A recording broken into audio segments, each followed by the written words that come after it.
ഞാൻ ഈ കുറച്ച് ദിവസമായിട്ട് ഒരു കാര്യം ഇങ്ങനെ ആലോചിക്കുകയാണ്. വലിയ തലപോണ കാര്യമൊന്നുമില്ല.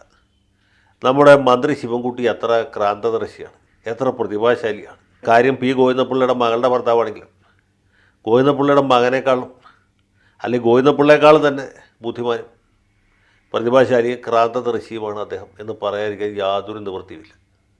കേരളത്തിൽ പ്രഗത്ഭന്മാരായ പല വിദ്യാഭ്യാസ മന്ത്രിമാരും ഉണ്ടായിട്ടുണ്ട്. ജോസഫ് മുണ്ടശ്ശേരി ഉണ്ടായിട്ടുണ്ട്, പി ഉമ്മർ കോയ ഉണ്ടായിട്ടുണ്ട്, CH മുഹമ്മദ് കോയ ഉണ്ടായിട്ടുണ്ട്, പിന്നീട് ET മുഹമ്മദ് ബഷീർ ഉണ്ടായിട്ടുണ്ട്, K ചന്ദ്രശേഖരൻ ഉണ്ടായിട്ടുണ്ട്, സാക്ഷാൽ MA ബേബി വരെ ഉണ്ടായിട്ടുണ്ട്. പക്ഷേ ഇവർക്ക് ആർക്കും ഈ ശിവൻകുട്ടിയുടെ അത്രയും നൂതനമായ രീതികൾ, സർഗാത്മകമായ പുതിയ ചിന്താ പദ്ധതികൾ ഉണ്ടാക്കി നടപ്പിലാക്കാൻ പറ്റിയിട്ടില്ല.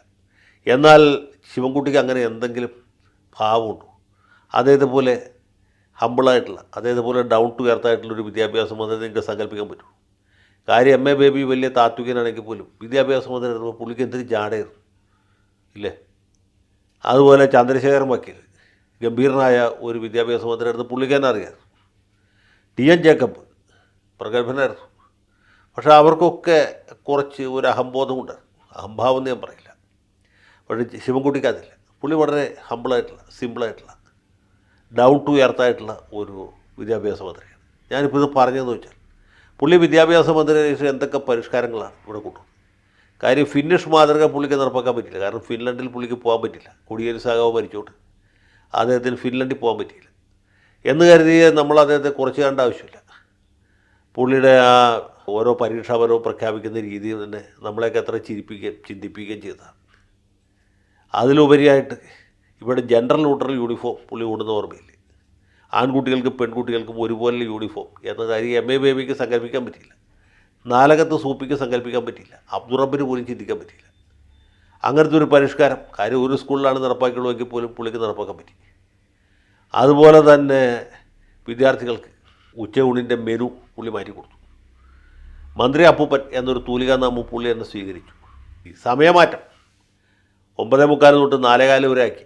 അങ്ങനെ മൊത്തം പഠന സമയം അരമണിക്കൂർ വർദ്ധിപ്പിക്കാൻ പുള്ളിക്ക് സാധിച്ചു.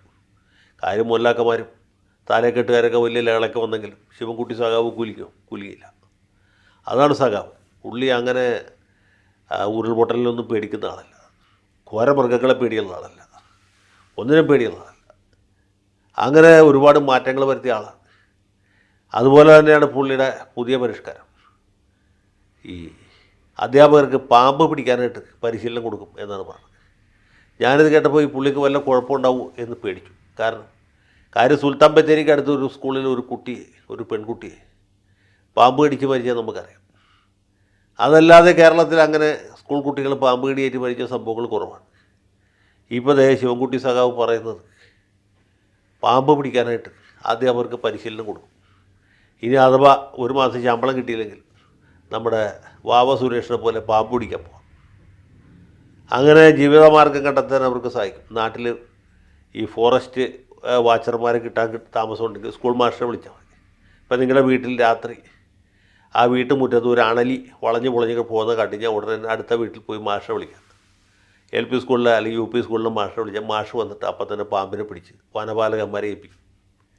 അതല്ല നിങ്ങളുടെ വീടിൻ്റെ തട്ടുപുറത്ത് ഒരു മൂർഖൻ പാമ്പ് കയറി മരപ്പട്ടിയെ പിടിക്കാൻ ശ്രമിക്കുകയാണെങ്കിൽ നമുക്ക് അടുത്ത വീട്ടിൽ താമസിക്കുന്ന ഹൈസ്കൂൾ മാസ്റ്ററെ വിളിച്ചാൽ മതി. പുള്ളി അപ്പം തന്നെ വന്ന് മൂർഖനെ പിടിക്കും. അങ്ങനെ ചേരയോ കുട്ടയൊക്കെ പിടിക്കാനാണെങ്കിൽ ചെറിയ നഴ്സറി സ്കൂളിലെ മാഷന്മാരെ വിളിക്കും. അങ്ങനെ മാഷന്മാരുടെ വിദ്യാഭ്യാസ യോഗ്യതയ്ക്കും അനുഭവ പരിചയത്തിൻ്റെ അടിസ്ഥാനത്തിൽ അവർക്ക് പിടിക്കേണ്ട പാമ്പുകളെ ഈ ഗ്രേഡ് ചെയ്ത് കൊടുത്താൽ മതി. രാജവെമ്പാലെ പിടിക്കണമെങ്കിൽ DUനെ വിളിക്കണം, അല്ലെങ്കിൽ AUനെങ്കിലും വിളിക്കണം. മൂർഖൻ പാമ്പിനെ പിടിക്കാൻ ഹെഡ് മാസ്റ്റർ അല്ലെങ്കിൽ ഹൈസ്കൂൾ മാസ്റ്ററെ വിളിക്കണം.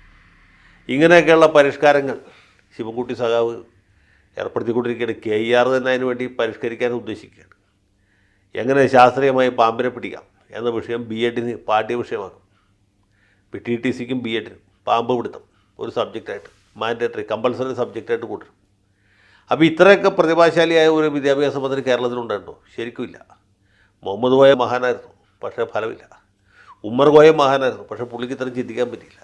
എന്തിന് മുണ്ടശ്ശേരി മാസ്റ്റർ പോലും അധ്യാപകരെ പാമ്പ് പിടുത്തക്കാരാക്കേണ്ടതിൻ്റെ ആവശ്യം അന്ന് തോന്നിയില്ല എന്നുള്ളതാണ്. ഞാനിത് പറഞ്ഞപ്പോൾ ആദ്യം ശിവൻകുട്ടി സഖാവ് തമാശ പറയാനിരിക്കുന്നത്, പക്ഷെ അല്ല, അതിൻ്റെ പ്രാധാന്യം എനിക്ക് മനസ്സിലായത്.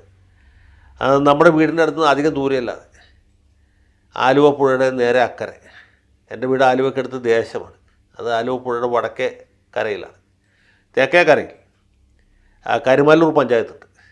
ഞങ്ങൾ ചെങ്ങമനാട് പഞ്ചായത്താണ്, ആലുവ താലൂക്ക്. കരുമാല്ലൂർ പഞ്ചായത്ത് എന്ന് പറയുന്നത് പറവൂർ താലൂക്കാണ്. അവിടെയാണ് ഈ കരുമാല്ലൂർ പഞ്ചായത്ത്, കരുമാല്ലൂർ വില്ലേജ്. ആ കരുമാല്ലൂർ വില്ലേജിലാണ് 120-ാം നമ്പർ അങ്കണവാടി കുട്ടികളുടെ കളിപ്പാട്ടങ്ങൾ വെച്ചിരിക്കുന്നതിൻ്റെ ഉള്ളിൽ ഒരു മൂർഖമ്പാമ്പിനെ കണ്ടു എന്ന വാർത്ത കഴിഞ്ഞ ദിവസം പത്രത്തിൽ വായിച്ചു. അപ്പോൾ ഈ മൂർഖമ്പാമ്പിന് ഏറിയ സ്ഥലം കൊണ്ടിട്ട് അങ്കണവാടിയിൽ വന്ന് കുട്ടികളുടെ കളിപ്പാട്ടത്തിനിടയിൽ പതുങ്ങിയിരിക്കാനാണ് തോന്നിയത്. അവിടെ കളിപ്പാട്ടം എടുക്കാൻ പോയ അങ്കണവാടിയിലെ അധ്യാപിക മൂർഖമ്പാമ്പ് പത്തി വിരിച്ചിരിക്കുന്നത് കണ്ടപ്പോൾ തലറങ്ങി വീണു എന്നുള്ളതാണ്. അവർക്ക് ബോധമില്ലാണ്ടായി. മൂർഖമ്പാമ്പ് മര്യാദക്കാരനായിട്ട് ടീച്ചറൊന്നും ചെയ്തില്ല. അവിടെ ഉണ്ടായിരുന്ന കുട്ടികളൊക്കെ താഴ്ത്തു കൂട്ടി രക്ഷപ്പെടുത്താൻ ശ്രമിക്കുന്നതിനിടയ്ക്ക് അവരെ അവിടെ തട്ടിമറിഞ്ഞു വീണ് അവർക്കും പരിക്കുപറ്റി.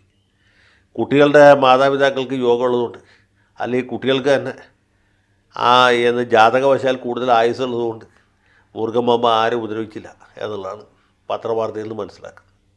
അപ്പോൾ എന്തുകൊണ്ടാണ് ഇങ്ങനെ സംഭവിച്ചത്? ശിവൻകുട്ടി സഖാവ് ഈ അധ്യാപകർക്ക് ട്രെയിനിങ് കൊടുക്കുന്ന കാര്യം മൂർഖമ്പാമ്പുകൾ അവർ അറിഞ്ഞു.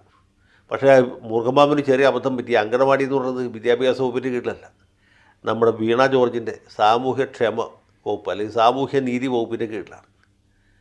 അല്ലെങ്കിൽ വനിതാ ശിശു വികസന വകുപ്പ് എന്നൊരു വകുപ്പുണ്ട്. പഴയ സാമൂഹ്യക്ഷേമ വകുപ്പ് നമ്മുടെ മുനീർ മന്ത്രിയായിരുന്ന കാലത്ത് സാമൂഹ്യ നീതി വകുപ്പ് എന്നാക്കി.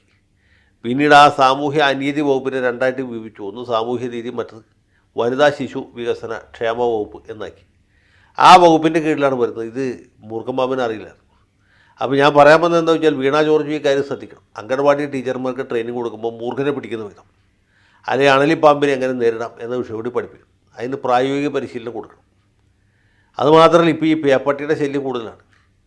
ഈ ആളുകൾ തെരുവ് നായ കടിച്ചു എന്നുള്ള വാർത്തയും പേപ്പറിൽ ധാരാളം വരുന്നത്. അപ്പോൾ തെരുവ് നായകളെ എങ്ങനെ പ്രതിരോധിക്കാം എന്ന വിഷയവും കൂടി അംഗൻവാടി ടീച്ചർമാരെ പ്രൈമറി ടീച്ചർമാരെ പഠിപ്പിക്കുകയാണെങ്കിൽ, അവർക്ക് പരിശീലനം കൊടുക്കുകയാണെങ്കിൽ അത് വലിയൊരു നേട്ടമായിരിക്കും. അതാണ് ഞാൻ നേരത്തെ പറഞ്ഞത്. ശിവൻകുട്ടി സഖാവിനെ പോലെ പ്രതിഭാശാലിയായ ക്രാന്തദർശിയായ ഒരാളിന് മുമ്പ് കേരളത്തിൽ മന്ത്രിയായിട്ടില്ല. ഇത് കേൾക്കുമ്പോൾ നമ്മുടെ സുഹൃത്തുക്കളായ നാലകത്ത് സൂപ്പിക്കും, മുഹമ്മദ് ബഷീറും അബ്ദുറബിനും ബേബി സഖാവിന് തന്നെയും മനപ്രയാസമാവും എന്നെനിക്കറിയാം.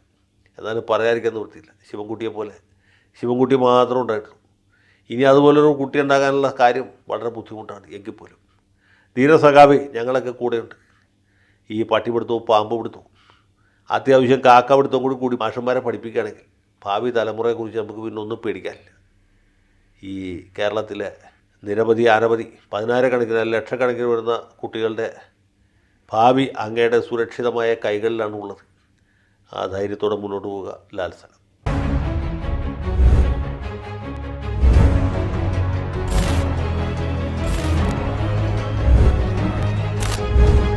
കൂടുതൽ വാർത്തകളും വിശേഷങ്ങളും നിങ്ങളിലേക്ക് എത്താൻ ABC മലയാളം സബ്സ്ക്രൈബ് ചെയ്യുക, ബെൽ ബട്ടണും അമർത്തുക.